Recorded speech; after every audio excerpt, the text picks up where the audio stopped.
This is the Bleav in Pro Wrestling podcast. Here's Rick Ucchino and SP3 on the Bleav Podcast Network.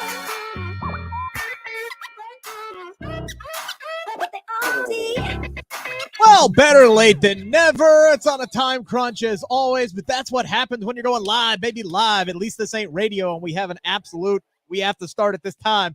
Gotta love the podcast world. You can be flexible when you need to. We appreciate everybody who is joining us here on the Bleav in Pro Wrestling podcast, live edition on a Tuesday, recapping everything we saw on Monday Night Raw and so much more. If you're new to the program, SP3, how would you describe it? Would you say that this show is all cupcakes and hand jobs? Would you say that? Would you say that this show? Absolutely. It's all cupcakes and hand jobs. Everything is all good. I'm like the pit bull. Rick doesn't want to do anything when I'm around, so it's all good and good.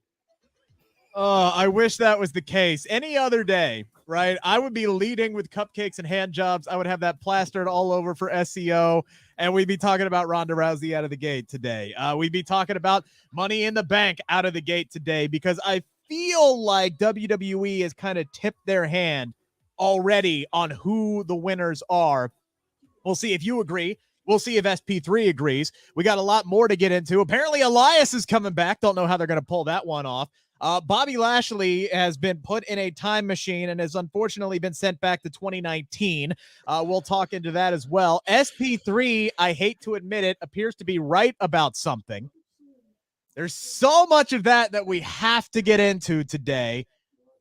But first things first, before we dive into our very unfortunate lead story, got to thank our friends over at Bet Online. They are the continued number one source for all of your betting needs and sports information. Find all the latest odds, news, developments, including everything on this year's NBA Finals. Looks like Golden State's going to win again, so maybe get down that bet on them. Or if you think Boston's going to come back, you can bet on them as well. Got the NHL Finals getting underway, Major League Baseball. You got fighting news, next season's early NFL futures. Bet the house on the Bengals. Head on over to the website. Use your mobile device to sign up today. Receive your 50% welcome bonus. I said 50% on your first deposit. Just use our promo code Bleav to get started and get that bonus. That is BLEAV. Bet Online, where the game starts. And what is up to everybody who is in the chat? Frantic and Ace and Steven and Andrew and Queen. Appreciate you guys joining us as always. Simon as well. We will get to your comment here soon, because I know so many of you are here to talk about. Unfortunately, we love to have some fun on this show, and there will be plenty of fun to be had over the next 45 minutes or so. But we have to talk about the breaking news that happened yesterday, the breaking news that has happened today. Shortly before we came on the air, it was announced, a statement released by Tony Khan. He has suspended Jeff Hardy indefinitely without pay. He has offered help. The full statement reads as follows. We were able to resume contact with Jeff Hardy this afternoon.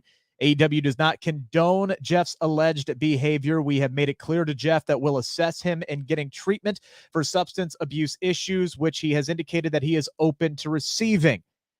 In the interim, he is suspended without pay. He can only return to AEW upon successfully completing treatment and maintaining his sobriety. This coming out yesterday after Jeff Hardy was arrested for DUI, the third such arrest in the last 10 years. Blood alcohol content nearly 4 times the legal limit. Like, this is beyond sad. It is beyond disappointing, and I feel like that's the sentiment, SP3, of a lot of people, of a lot of Jeff Hardy fans, and I have to believe of a lot of people in the AEW locker room, is that's just the word. And Matt Hardy put out a statement today as well, saying that he was disappointed in his brother. And man, it just, I can't talk about anybody's demons, right? We all go through stuff. We all battle certain things. Addiction's a hell of a thing. I'm not going to sit here and judge anybody based off of that. But TMZ today, man, had the arrest video out. You had cops with guns drawn on Jeff Hardy, multiple 911 calls with people saying he was swerving all over the road. He admitted to taking fireball shots, said he had a doctor's appointment for a head scan, which brings up questions about how the hell he was supposed to be in a ladder match tomorrow damn night, which is something you brought up last week, is how the hell has he been cleared for this already? So there's some questions there. But man, demons aside, everything, man, I get that and I sympathize. It is 2022. Call an Uber, call a cab, call a friend, call a fan, call your wife. You are Jeff Hardy. Somebody will give you a ride. And I think that is where I become the most just not sympathetic at all to this situation, is because, man, if you can't get your stuff under control, I can't imagine what that guy's going through. If you can't get that under control, at least get a damn ride, because you're going to end up killing yourself or killing somebody else or both. And that's where I'm disappointed the most in this entire situation. Yeah, it's a lot of mixed emotions coming out of this. There's the sadness that someone is dealing with a real life disease. Addiction is a disease, but Yes, it, wholeheartedly. it's also that level of disappointment, because we've known about these issues for Jeff Hardy for quite some time, dating back almost 2 decades. It's been since 2003. This has been an ongoing fight for Jeff Hardy. And, we could say, oh, get rehab. Oh, he needs an intervention. One way or another, regardless of how you feel, if you're going to side with Jeff Hardy and defend Jeff Hardy, if you want to condemn Jeff Hardy, whatever side you're on, there's no reason for him to be on the road. There's no reason. When you have to be in a vehicle with an interlock, which means you have to blow into the car, into this little thing to make the car go, because you've had so many issues ongoing with DUIs, with drinking while driving, and you're putting not only other people at risk, you're putting yourself at risk. And it's very scary, and it's something that's been going on with Sunny, and we've seen the detriment that Sunny, and I've said before, with Absolutely. Sunny, she shouldn't be on the road anymore, with the amount of times this happened to her, and her actually killing somebody. And I talked about it yesterday on Monday Night Live with Alex and Sad, and I said, it's gonna get to the point where either he has to hurt somebody or himself to make a difference here. So, with this statement from Tony Khan suspending him, AEW did what they had to do here. There was They no other did. option. None. Yeah, and there a lot of people have let this whole conversation get into a WWE versus AEW type of situation. Stop And it. I think that people are missing the whole argument. WWE, people weren't condemning them for thinking something was wrong with Jeff Hardy when he walked out when he did, because it's Jeff Hardy. I think a lot of people were understanding that WWE would think he had an issue there, but he passed the drug test, and then he decided, he got released. So, let him go. Everybody was like, he needs help. But then when we find out that he passed the drug test, and we find out WWE offered him a Hall of Fame spot, obviously they didn't think it was that much of an issue. Obviously when Tony Khan signed him, he didn't think it was that prevalent of an issue anymore. He knew the risk, obviously, because it's Jeff Hardy, and this has been ongoing, like I said, for 2 decades. But they did what they had to do: offer him rehab, or offer him help. And I think the biggest, light at the end of the tunnel with all of this is something that we've heard for years with Jeff Hardy, is that he's turned down, receiving treatment, receiving help, going to rehab, with Tony Khan putting out this statement and saying that Jeff is open to getting the treatment that he needs, and that he needs to get treatment before he's able to come back. I think that's the best thing for Jeff Hardy right now. We just all want Jeff Hardy to get help. Like, Yes. I've been one of the greatest honors of my whole wrestling media career was being able to interview Jeff Hardy during Survivor Series weekend last year. And he is such a nice guy, such a humble guy. I want him to be able to, live a happy, healthy life with his kids, with his wife, with his family. He's got demons. He just has to deal with them directly. He can't just keep avoiding it. He can't just keep wrestling. He's got to deal with these demons. So regardless of how long it takes, I hope Jeff Hardy is able to get the treatment and the help that he truly needs right now. Yeah, and there's so many people who, people, I see people in the chat here, talking about it's whether or not Jeff truly wants to change. I think Jeff wants to change, but again, it's addiction, man. There's something chemical in your brain. There's something about your biological makeup that just doesn't allow you to change. It could be a combination of mental illness. It could be a combination of a lot of different things. I'm sure the fact that his body, right? Look, man, this guy went through hell the last few weeks. This guy could barely move the last time we saw him in a wrestling ring. And the point where he got completely concussed in a match, according to Matt Hardy, the last time that he was in a wrestling ring. I find it no coincidence at all that this happened shortly after that he's been put through the ringer inside the ring, and he's not able to compete at that time. This is a guy who obviously has issues and will obviously come with risks. I mean, I have a ton of questions, around this, and I'm not the only one to bring it up. Frantic World, how was Jeff able to get a car? He does not have a license. He was driving under a suspended license. How does that happen? I don't know if it was actually rented or not. I don't know all those details, but look, this is a guy who has not been able to be trustworthy for a very long time. How, if he's going to be on the road, does he not have somebody with him at all times? And once he is able, hopefully he is able to get clean, and that's the most important thing. He's able to get clean and sober and he's healthy. Man, how do you not have somebody who is basically with him at all times? And if he does fall off the wagon, at least make sure he doesn't get behind the damn wheel of a car.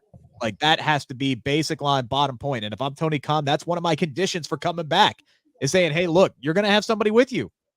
Bottom line, end of story, 24/7, you're going to have somebody with you. Because otherwise, how do you bring him back? Yeah, it's not you can't bring him back in good faith without those type of conditions, without certain, requirements for him to get back, into the organization. I mean, it's a risk. It's a risk 100% if, you're accepting him back even after treatment. You can do rehab 101 times, but it's all about, your dedication to it afterwards, what you're going to do day to day. And in this business, it's a tough business. You're getting probably offered a whole bunch of stuff, or you feel like you need this type of stuff to deal with the pain that you're going through, you're putting your body through. And because he's Jeff Hardy, of course, the fans are going to expect him to do swantons off of ladders, swantons onto steel chairs. But at this point, he doesn't need to do all of that. He doesn't need to do all of it. And we want him to live a healthy life. People look up to him, not just us, but little kids still look up to Jeff Hardy. So we want him to live. We don't want him to be another tragic story in this industry that is full of them. Right. The amount of times that this has happened, right? And especially in this case, when you're talking about blowing a 0.291, all right? Legal limit is 0.08 in the state that Jeff was at. When you are blown up to that level, it is miraculous that nobody was hurt in this situation. Absolutely flat out miraculous that has not happened yet with the frequency that this has happened. So again, man, we hope Jeff gets healthy. We hope that he gets right. That's really all you can do. And again, good on Tony Khan for offering the help and making it a priority and making it a necessity for Jeff Hardy to come back to pro wrestling. He didn't care the fact that he had this big triple threat ladder match that everybody was looking forward to tomorrow night. Now that ladder match has been pulled. I don't know what they do with that situation, but the thing is, just like they were with Jon Moxley, they were very open with this on television. I'm sure they'll address it on TV tomorrow night. They know their fans are smart. They know their fans, they know what's going on. There's no reason to play dumb. There's no reason to do anything else than to say, we wanted to do this ladder match. Unfortunately, we're not going to be able to do it. It'll be revisited down the line. They got plenty other things on Road Rager tomorrow night that can help fill that time. We do appreciate everybody who is joining us here today. We got so much more to get into. First, real quick, make sure to hammer the thumbs up button. If you're new to the show, make sure to hammer the subscribe button. All right. We are here nearly every day of the week offering some kind of content for you guys here, whether it's interviews, whether it's debate shows, so much we offer here on the Bleav in Pro Wrestling YouTube channel. Our normal show tomorrow is not going to happen. I got some shoot job related things I have to do tonight. So myself and Jeremy Bennett are going to take the night off. Well, he's got to take the night off. I'm going to be doing work for some other stuff, but still, I digress. SP3 and myself will be back talking about Road Rager 7 a.m. on Thursday in our normal time slot. By the way, if you're new, if you don't know what we got going on right now, check out my pinned tweet over at Rick Ucchino on Twitter. If you're subscribed to the channel, doesn't matter if you're new or old, grandfathered in, retweet my pinned tweet, and you are registered to win 2 tickets to SummerSlam. That easy. Bam. 2 tickets. We'll draw our winner. Money in the Bank weekend. So all you have to do is be subscribed to this channel and retweet my pinned tweet, and boom, you are registered to go, and you will find out Money in the Bank weekend. And speaking of Money in the Bank, SP3, we're getting more and more people who are qualifying for the big ladder matches. WWE making a big deal out of this, building the entire pay-per-view around these ladder matches, because God knows they ain't going to put the WWE Universal Heavyweight Championship on this pay-per-view. So it's all about Money in the Bank. It's all about these ladder matches. No Cody Rhodes, he's gone. Okay, fine. They set up a qualifying match last night on Raw between Seth Rollins and AJ Styles, two people who should have been in the damn match regardless, but they decided, no, we only need one of them, unless they do one of those things that they typically do where, hey, here's your second chance match where we're going to take all three losers. They don't have time to do that. They only got like 2 weeks left here, unless they do like 3 qualifying matches They're going to do like 2 or 3 qualifying matches next week on Raw. Regardless, AJ Styles and Seth Rollins were 2 guys last night who both desperately needed wins. It was Seth Rollins who got it in the best match of the night. No shocker, Seth Rollins and AJ Styles. Of course, that was going to be the best match of the damn night. The best segment of the night, though, when I first saw that it was booked, I'm sitting here rolling my eyes going, please, dear God, why is this a regular thing? It was not a regular thing. Becky Lynch had a 24/7 title match. Before the match started, she beat the holy hell out of Dana Brooke, threw her into the announcer's table, said, nah, you can keep that. I just wanted to whoop your ass. And then proceeded to talk about her plans to head toward Money in the Bank.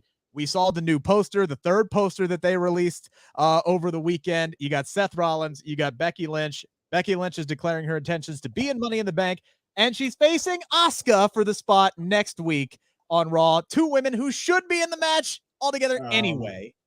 That's Rick's best segment of the night. My best me, segment of the night was still that AJ and Seth, Jimmy Uso, Paul Heyman and Riddle interacting was better than that in my opinion as well. And Rhea Ripley's promo, I love that. We'll get there. We will get there. For me, anyway, I'm allowed to have opinions. SP3. You said the best segment of the night. In my opinion, if it comes out of my mouth, it's my opinion. I'm not trying to say what I say is fact. Feel free to give me your little side smiles and your eye rolls all you damn want. Regardless, Seth is qualified for Money in the Bank. Becky says she's coming at it for the first time since 2019 when she was robbed. I did love the fact that they kind of revisited and teased the history with Alexa Bliss. When Alexa Bliss's music hit last night and Becky just instantly went, oh, this bitch. That was hilarious to me. I'm looking forward to these two finally revisiting the history that they have with one another, because they're both so much better now than they were back in 2019. Has WWE, all of that, by the way, I said to get to this point, has WWE kind of tipped their hand here as to who is already going to win the briefcases with Seth Rollins and Becky Lynch? Should they, the Drip King and Queen, be considered the favorites right now, SP3, to win both of these matches, even though Becky Lynch hasn't even qualified for Money in the Bank yet? I think so, yeah. With the poster, with their promos, with Becky, I think it sets up for Becky to further go into madness if she's able to win Money in the Bank and fail to win it. I think the ladies over on Serving Face and Heels on True Heat put out the best scenario is Becky wins. She cashes it in at SummerSlam and loses in less than 26 seconds to Bianca Belair. That drives her further into the madness. And with Seth Rollins, I think the best scenario is Cody Rhodes comes back and beats Roman Reigns for the undisputed WWE Universal Championship, and Seth Rollins cashes it in on him. Again, you love that idea. I loved my idea that I laid out on the Fast Count section here on the Bleav in Pro Wrestling YouTube channel, where Sami Zayn is actually the one who wins the Money in the Bank briefcase and cashes in on Roman Reigns. I think that would be the perfect scenario to end this Sami Zayn bloodline feud that's going on. But I don't believe for a second that WWE would actually do this. I think Seth Rollins is their clear favorite. And I think the way that they're going to have this set out is Seth Rollins is going to win the Money in the Bank briefcase. He will cash in successfully, and then Cody will win the Royal Rumble, and that will set up Rollins and Rhodes for at WrestleMania. I think that was the whole point to the attack. I think that I hope not. I know WWE, and you know WWE. Want Cody Rhodes' first 4 pay-per-view singles matches to be against the same person. Everybody came when it teased that Cody was coming. They were like, oh, let's see Cody versus KO. Let's see Cody versus Roman. Let's see Cody versus Drew McIntyre. And all we've gotten is Cody versus F. Cody versus F. Cody versus F. Cody versus F. I'm sick of it. I'm over it. Okay? They peaked at Hell in a Cell. They got the first 5 stars in 11 years for the WWE main roster. That's it. That's the end of the feud. Stephen Chambers saying Seth and Becky are winning Money in the Bank. Wouldn't mind Becky versus Ronda rematch. I said all along they should go ahead and just get that out of the way with and do Becky versus Ronda at SummerSlam. But if you believe the reports, they want to do Becky and Bianca 18. You were talking about peaking after 3 matches with Seth and Cody. They want to do Becky and Bianca again. If you believe, I believe Wrestling Observer, I believe were the ones that were saying, which is why Rhea is getting this shot at Money in the Bank instead of being in the ladder match herself. A lot of people seeing in the chats that this seems to be the 2 favorites, except 1 second. Somebody had it. Hypnosis Bro. Want to hear a hot take? ? Charlotte Flair is winning the briefcase. If she makes an appearance before Money in the Bank and is put into that match, I will agree with that statement. Until I see Charlotte come back, because again, they have the injury angle here, I think Becky Lynch is the favorite to win it, because I get that sense that they finally want to give her that accolade, and she's been, even though she's been in the 24/7 title picture, she's kind of been the focus of the women's division even ever since she came back to television. Bianca Belair was barely on TV last night. They had an interviewer for like 30 seconds.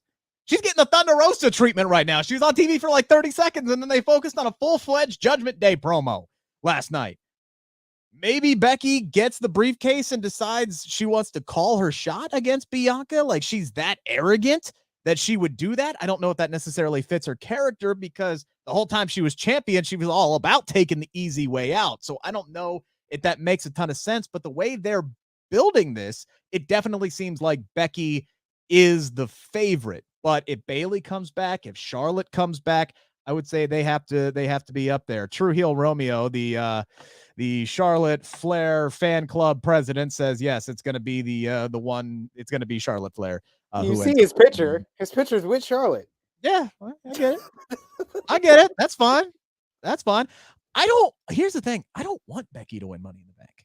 Like, she doesn't need to win Money in the Bank, and I don't think she needs to be in the title picture anytime soon.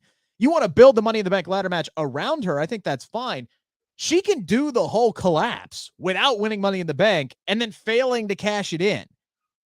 Like, they have done absolutely nothing, like, with the women's Money in the Bank from, like, a storyline standpoint, period. Whoever wins the damn briefcase this year needs to have it longer than 48 hours. Seriously. Longer than 24 hours. 24 hours. They've only had one that's held it for more than 24 hours. And it was Carmella, the first one. And she's had it the longest of anybody. It's literally both sides of the spectrum here. Carmella held that briefcase longer than anybody. And then you run down the list, whether it's Alexa, whether it's Nikki, whether it's, I'm drawing a blank, Bayley. And somebody else. Asuka. Yeah, right. I think Asuka might have had it longer, but then the whole. No, she didn't. No, she didn't. She had it a day. No. You're misunderstanding. She may have had it longer. That may have been the plan. And then Becky's whole announcement kind of, messed everything up. But I can't go by hypotheticals. I can only go by what happened. I'm trying to go by hypotheticals. I'm just saying, whoever wins the women's Money in the Bank briefcase needs to have it longer than 24 hours. Please. I think you could have a lot of fun with that. But Becky doesn't need to win the briefcase and then have them just waste it on her not winning the damn match. She's going to get the title shot at freaking SummerSlam anyway. So let her continue this downward spiral by being so close again, like she was in 2019, and then getting shoved off the ladder. I think that's what's going to continue the downward spiral. She doesn't need to be anywhere near the title picture anytime soon, unless she's going to be fighting Ronda Rousey. But I don't think they're making that. They're going that direction anyway, shape, or form. All right, got a lot more to dive into. Some quick ones here. Let's dive into the 5 count, shall we? It's time to answer the 5 count on the Bleav Podcast Network. SP3, you brought up Rhea Ripley, and I'm glad you enjoyed her promo last night, because I loved her promo last night. I thought last night she felt in her element. She seemed comfortable. We talked about how all those other Judgment Day promos that she had, she felt like she was reading. She felt like she didn't believe the words that she was saying. I honestly thought like last night was the best presentation of the Judgment Day since they've been there, which is weird to me, right? Because it's like I've been on board with Judgment Day from the get-go because I loved the idea of Edge leading a stable.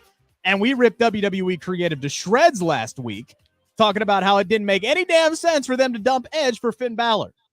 But last night, they all felt cohesive. They gelled in that promo segment. Again, it's only been one promo segment, but they all seemed comfortable with their roles, talking about how we're on equal footing. And Rhea Ripley just looks so damn good standing there right in the middle, front and center with everything that's going on with Bianca Belair.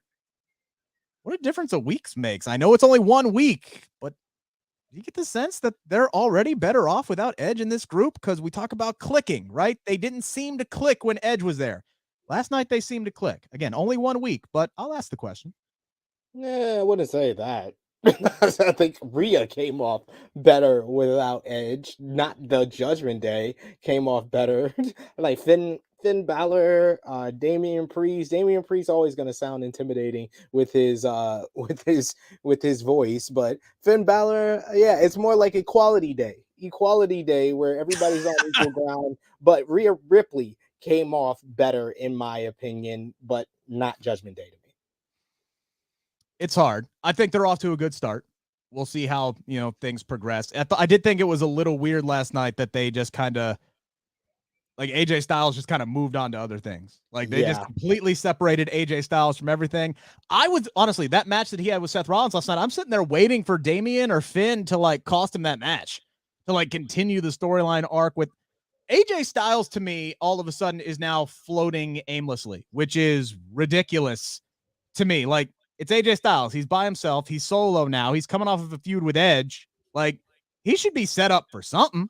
Man, this is like the third or fourth AJ Styles feud everybody was hyped up for. That was a complete fart in a church. Like Shinsuke Nakamura, him and AJ tore it up at Wrestle Kingdom 10. They make it in WWE, bust.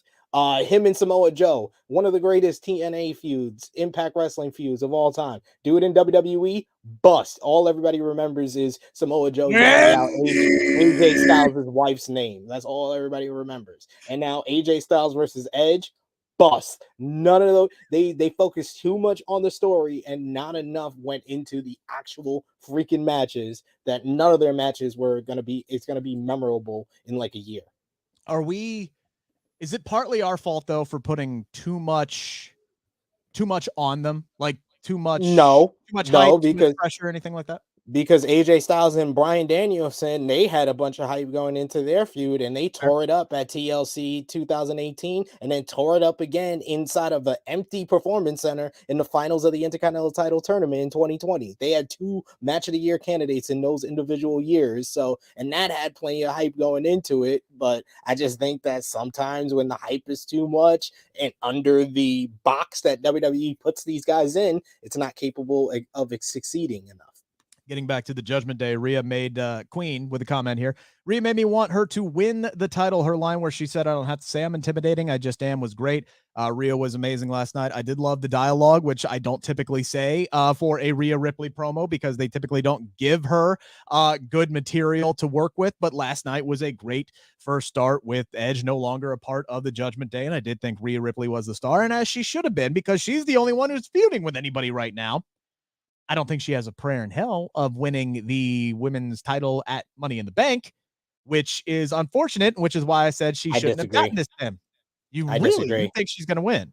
Judgment Day needs a title. They need to solidify this whole taking out Edge. Rhea needs to win at Money in the Bank. She does. Do I think WWE is going to give it to her? Nope. No, I do, because WWE don't seem to like Bianca Belair having the title for too long.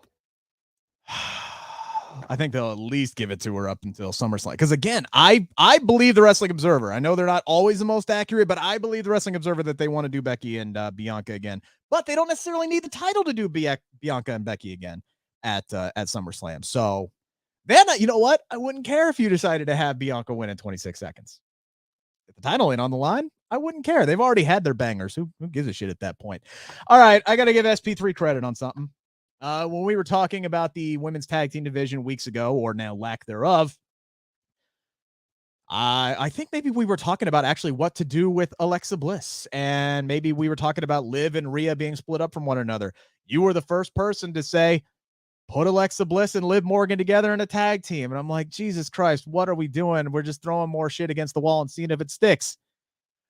Well, all of a sudden, Alexa Bliss does her first media with like WWE Germany, and somebody asks her about tagging with Liv Morgan, and she says, I'd love to tag with Liv Morgan. I love Liv Morgan, because everybody loves Liv Morgan, right? What's not to love about Liv Morgan?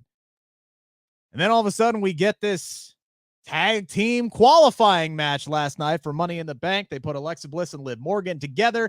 They beat one of the only two tag teams they have left in that women's division last night, and Doudrop and Nikki ASH. I did love Nikki's new black and gold gear. I shouldn't say that as a Cincinnati fan, but regardless, I did like the move to black. It looked good on her last night.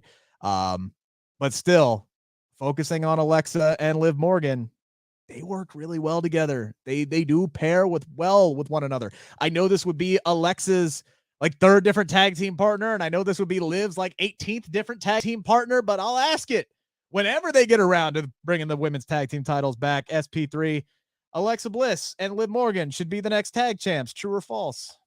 Big time true. Without the E, true. It's true. It's true. I called it. I said it here. Live in Bliss, as Mickey James has coined them, is your next WWE Women's Tag Team Champions. I don't even have to say anything. I was right all along. That's all I gotta say about that. Hypnosis, bro. Alexa and Liv have this good vibe together. I love their segment after all. They do. They just had it was kind of the same thing with Liv and Rhea, right? Like when they first like showed up on the screen together, it just worked. Now, you would look at Alexa and Liv and say, okay, well, yeah, that makes more sense than Liv and Rhea. But again, until you see them on the screen, until you work with one another, you're never quite sure. And by the way, I think that goes to say a lot for Liv Morgan. She can work with pretty much anybody. She seems to have chemistry with everybody you put her in the ring with, whether it's as an opponent or as a tag team. I got to go with True Heel Romeo here. I got to say Bleav in Bliss and Liv. I do. I hate to give SP3 credit on literally anything, even though he's right more often than I am. Damn it, man. That just seemed to work. So you know what? You don't have any other better options right now. You don't have any faith in Nikki and Doudrop, because otherwise they'd be winning some damn matches as opposed to losing literally every damn week. So they're in the doghouse for something. So hell yeah, put them on Liv and Alexa Bliss. SP3, what the hell's going on with Bobby Lashley? Arm wrestling contest, pose downs, baby oil in the eye. Why are they going back in time? Why am I getting flashbacks of flexing my ass and, getting thrown into cake Bobby Lashley? What the hell are we doing? I have no idea. The fact that we had a show that had, Riddle on it, Riddle versus Ciampa, NXT rematch. You had Jimmy Uso versus Montez Ford in a really good opener.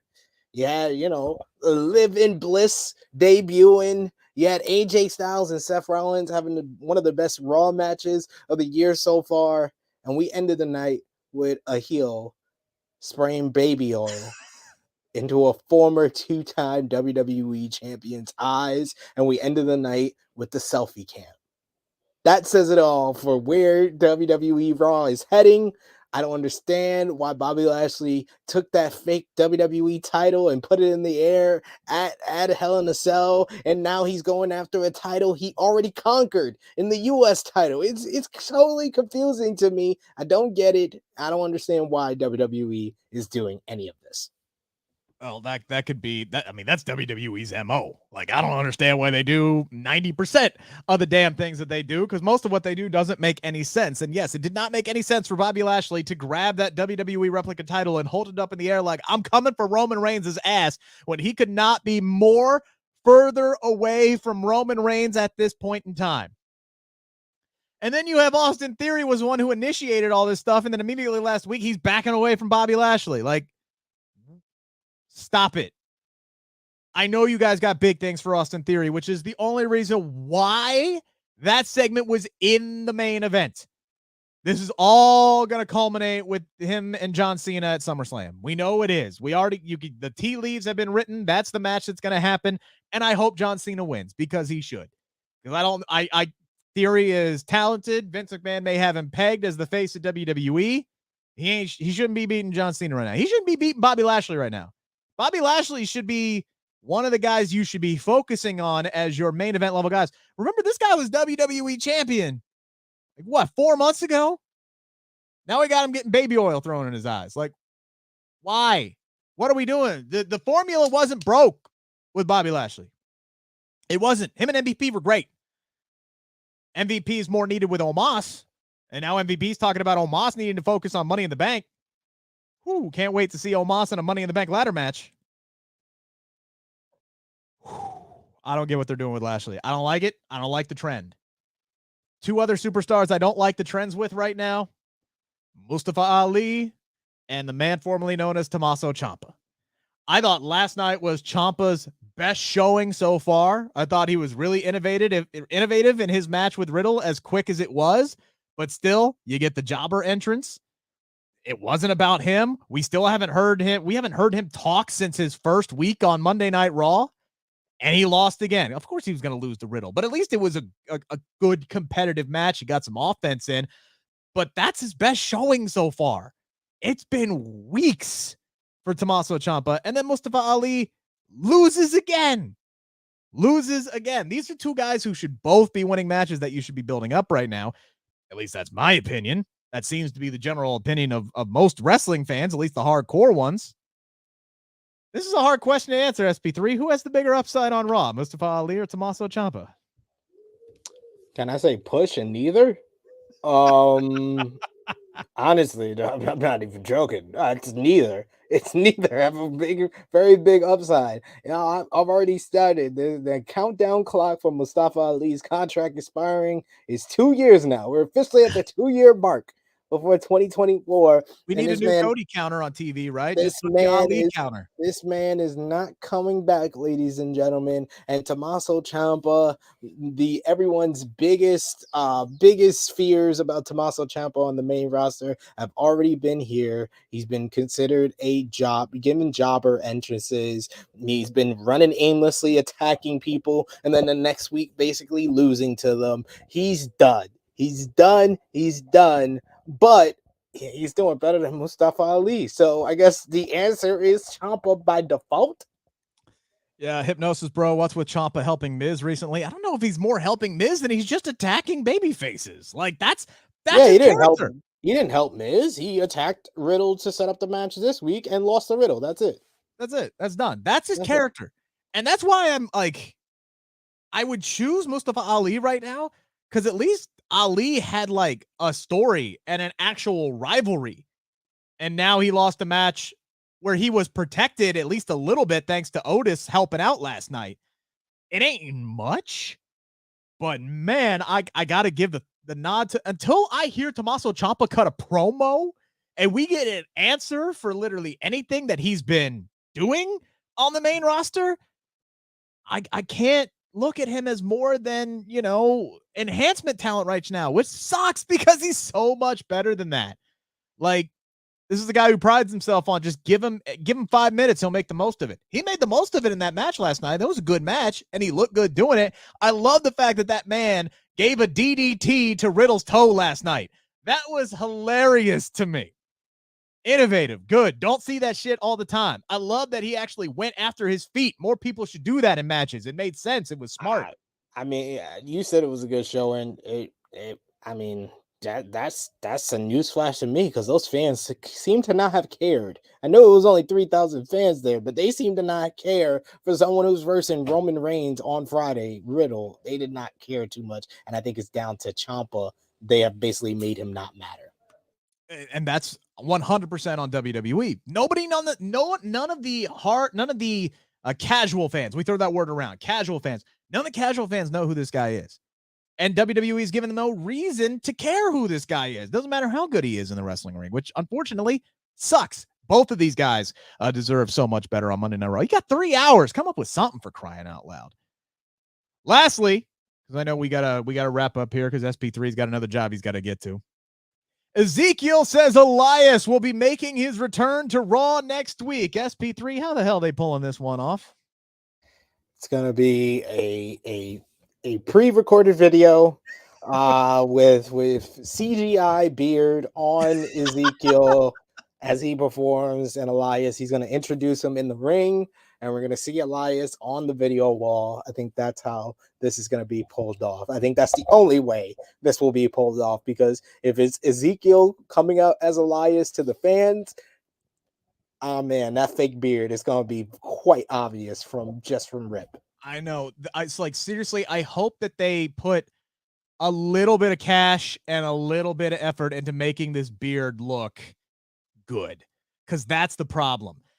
Unless you're just gonna go full hilarity and actually like bring in Aaron Stevens, aka Damian Sandow, to come in and play Elias, like unless you're just gonna go full joke with it, they could do the whole split satellite thing like they've done with Elias before. Remember his concert at WrestleMania where he was playing like 19 different things? They could do something really cool with that where they're like both on satellite. But then why would you like say he's going to be there in the building? So he's got to be in the ring.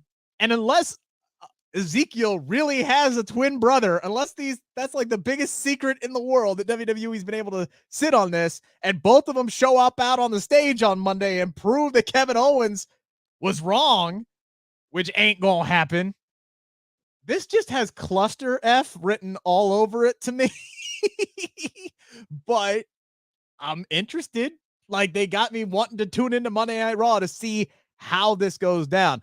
Unfortunately, what I could see WWE doing, and Hypnosis Bro beat me to it, Elias couldn't be there because of travel issues. Like that's what's going to end up happening, is Elias ain't going to be able to show up because of travel issues or family emergency or some kind of BS is going to happen.